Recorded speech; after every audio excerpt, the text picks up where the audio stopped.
ऐसा नहीं कि जाफरी खानदान पहली बार भानुशाली ग्रुप को अप्रोच करने जा रहा था। बीते सालों में कई बार जाफरी खानदान ने भानुशाली ग्रुप को प्रपोजल भेजे थे, लेकिन उन्होंने सारे प्रपोजल रिजेक्ट कर दिए।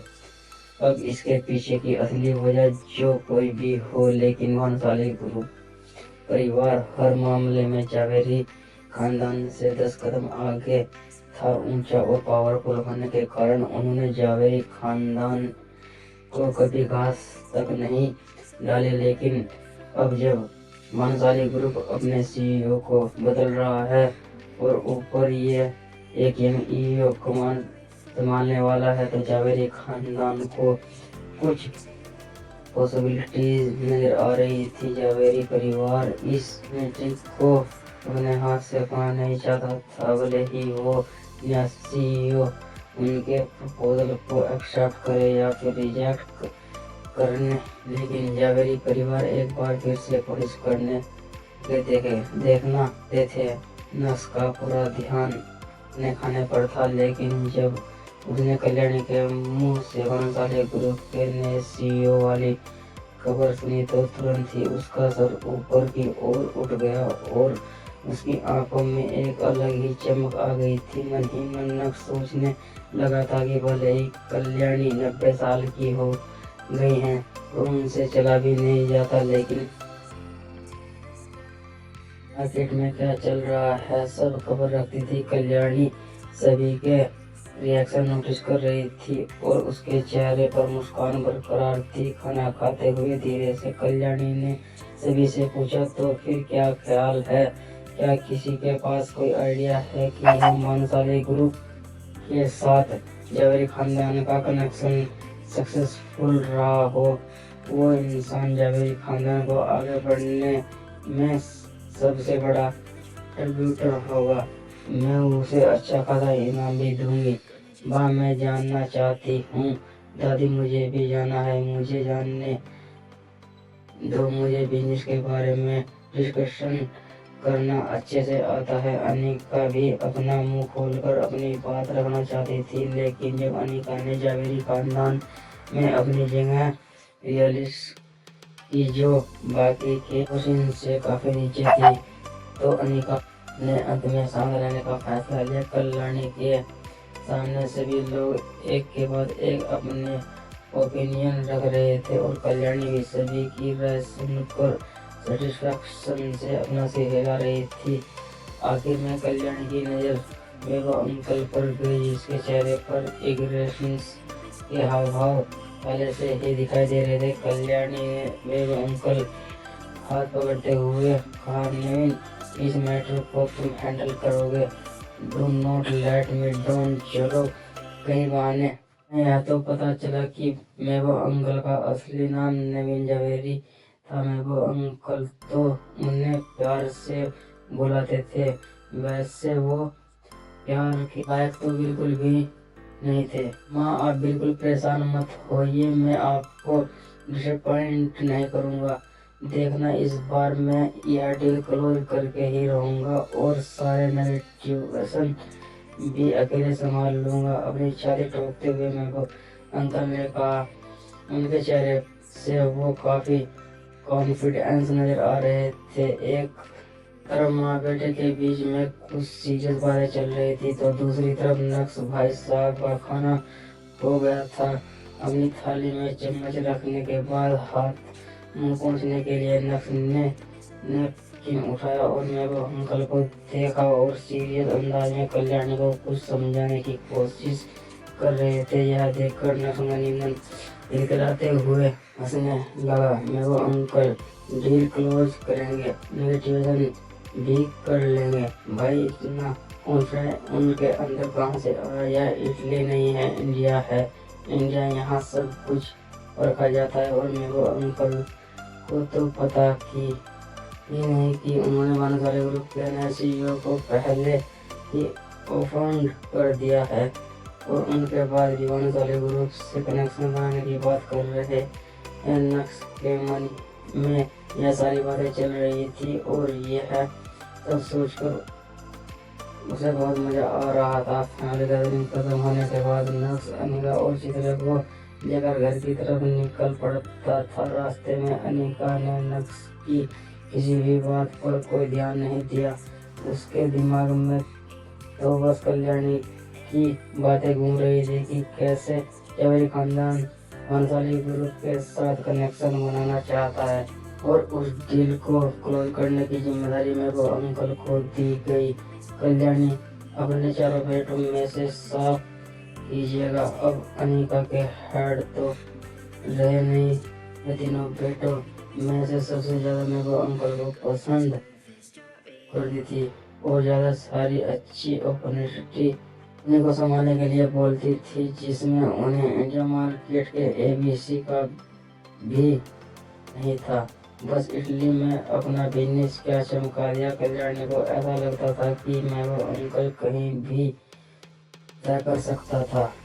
अनिका यही सोच रही थी कि अगर वो कोई पैंतरा चलाए और उसके इंडिया में जावेरी खानदान और भानुशाली ग्रुप के बीच में डील क्लोज हो गई तो वो अपनी अंजलि कॉर्पोरेशन को भी डुबाने से बचा सकती है। अगर उसे और भी ज्यादा फाइनेंशियल एड मिलेगा तो यह उसके और उसकी कंपनी के लिए बहुत अच्छा होगा। वैसे अभी तो उसकी डूबती हुई कंपनी को विहान बजाज संभाल रहा था, लेकिन अब जब उसकी अनिका को ड्रीम नेकलेस खरीद कर दे दी तो क्या उसके पास भी अब उतना पैसा होगा। अनिका के मन में यही सारी बातें घूम रही थी और वो जितना इस बारे में सोच रही थी उतनी ही ज्यादा उसे टेंशन हो रही थी। अनिका का बर्ताव देखकर नर्स को समझ आ गया था कि वो क्यों इतनी प्रेशर्ड है, लेकिन उस वक्त नर्स ने कुछ नहीं कहा। क्योंकि रात को सोने से पहले अचानक से नग जमीन पर लगा अपने बिस्तर से उठा और सीधा बेड की तरफ बढ़ा। यहाँ अनिका सब लेटने वाले दिन नक्स ने अनिका को देखा और उसका मन किया कि आज की रात वो अनिका के साथ ही सोए, लेकिन अपनी इस इच्छा को साइड में रखते हुए नक्स ने अनिका को दिलासा देते हुए कहा, अनिका तुम परेशान मत हो, मेरे अंकल भानुशाली ग्रुप के साथ डील क्लोज नहीं कर पाएंगे इस बार। उन्हें के अलावा वो डील कोई भी क्लोज नहीं कर सकता। अपनी बात कहने के बाद नक्स ने अनिका के रिएक्शन का इंतजार भी नहीं किया और वापस अपनी जमीन वाले बिस्तर पर जाकर लेट गया और आंख बंद करके सोने की कोशिश करने लगा। नक्स की बात सुनकर एक पल के लिए अनिका सो रह गई थी। उसे यकीन नहीं हो रहा था कि नक्स ने उसके दिमाग में चल रहे उन थॉट को पहचान लिया था। हालांकि जो कुछ भी नक्स ने कहा उससे सुनने के बाद अनिका स्पीचलेस हो गई थी। अनिका नक्स की बात पर यकीन नहीं करना चाहती थी। अगर वो भानुशाली ग्रुप के पास डील लेकर गई और वो डील क्लोज होगी इस बात की क्या थी।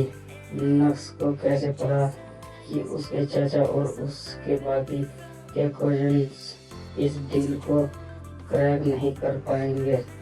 नक्स को अनिका को कंफर्ट देने था, लेकिन अब तो अनिका और भी ज्यादा कंफ्यूज दिखाई दे रही थी कि नक्स से अपनी नजर हटाते हुए अनिका ने लाइट बंद की और बेड पर लेट गई। अनिका उन सब चीजों के बारे में नहीं सोचना चाहती थी, इसलिए सब कुछ भुलाकर उसने अपनी आंख बंद की और सोने की कोशिश करने लगी।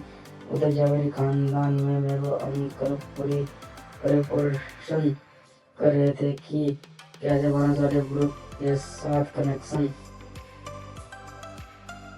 बनाया जाए। साथ ही साथ अनिका ने भी इसी काम में लगे हुए थे, लेकिन अनिका शांत और गुमसुम जैसे मानो वो पहले ही हार मान चुकी हो। उसे लग रहा था कि न वो अंकल नहीं तो उसका कोई और कजन यह डील कर ही लेगा, इसलिए अनिका का ध्यान उस डील से हट गया था। शायद अनिका ऐसा भी सोच रही थी कि अगर वो डील किसी से भी क्रैक नहीं हुई तो वो कोशिश करेगी। खैर जो कुछ भी था, इस मकसद में 3 से 4 दिन कैसे निकल गए पता ही नहीं चला। वो दिन आ गया जब भानुशाली ग्रुप को अपना नया सीईओ मिलने वाला था। उस दिन की सुबह जब अनिका अपने काम से निकल गई थी तो उस नक्श भी घर से निकल गया था। नक्श के दादाजी ने उसे सुबह ही कॉल करके बता दिया था कि आज उसकी ज्वाइनिंग है और उसकी सेक्रेटरी नंदी ऑफिस में उसका इंतजार करेगी। नक्श ने अपना इलेक्ट्रिक स्कूटर उठाया और हवा से बात करते हुए भानुशाली ग्रुप के ऑफिस की तरफ निकल पड़ा था। भानुशाली ग्रुप का मेन ऑफिस सूरत की सबसे पास प्लेटी में था और ऑफिस के बारे में बात करें तो पूरे 50 माले की बिल्डिंग थी। सारे अपार्टमेंट्स गोलवाई बटे हुए थे। पूरे सूरत में सबसे बड़ा कोई ऑफिस नहीं था। रेंटल बिल्डिंग्स भी भानुशाली ग्रुप की बिल्डिंग से छोटी थी। वाकई में भानुशाली ग्रुप किसी महल से कम नहीं था। जब नक्श ऑफिस पहुंचता तो उसने देखा कि ऑफिस और पार्किंग लॉट लग्जरी और स्पोर्ट्स कार से भरा हुआ था। भानुशाली ग्रुप में कई लोग 1-1 करोड़ के पैकेज पर भी काम कर रहे थे। किसी का पैकेज तो 3-4 करोड़ रुपए भी था। ऊपर से भानुशाली ग्रुप फिल्में भी प्रोड्यूस करता था तो सारे आर्टिस्ट का आना जाना भी लगा रहता था। और यह वजह थी कि पार्किंग लॉट में इतनी सारी लग्जरी कार्स थी। वैसे इन लग्जरी कार को देखकर यह भी पता चलता था कि भानुशाली ग्रुप की ताकत क्या होगी। और नक्श इतनी ताकतवर कंपनी का सीईओ बनने जा रहा था। लेकिन नक्श के मन में एक बात और खटक रही थी। इतनी बड़ी कंपनी का सीईओ होकर वो एक स्कूटर चला रहा था। ऐसे में अगर सीईओ ने यहाँ अपना स्कूटर पार्क किया तो उसका तो मजाक बनेगा। साथ ही साथ भानुशाली ग्रुप को भी ट्रोल किया जाएगा और नक्श ऐसा बिल्कुल नहीं चाहता था। जेनह ने तय किया कि वो अपना स्कूटर ऑफिस के बाहर रोड के सामने की तरफ पार्क करेगा। और यही सोचते हुए नक्श अपने स्कूटर को ठिकाने लगाने के लिए ले जाने लगा। अभी नक्श अपने स्कूटर को लेकर आगे बढ़ ही रहा था कि तभी अचानक से लाल कलर की इम्पोर्टेंट कार स्पोर्ट कार आई। उसने नक्श के स्कूटर को ठोक दिया।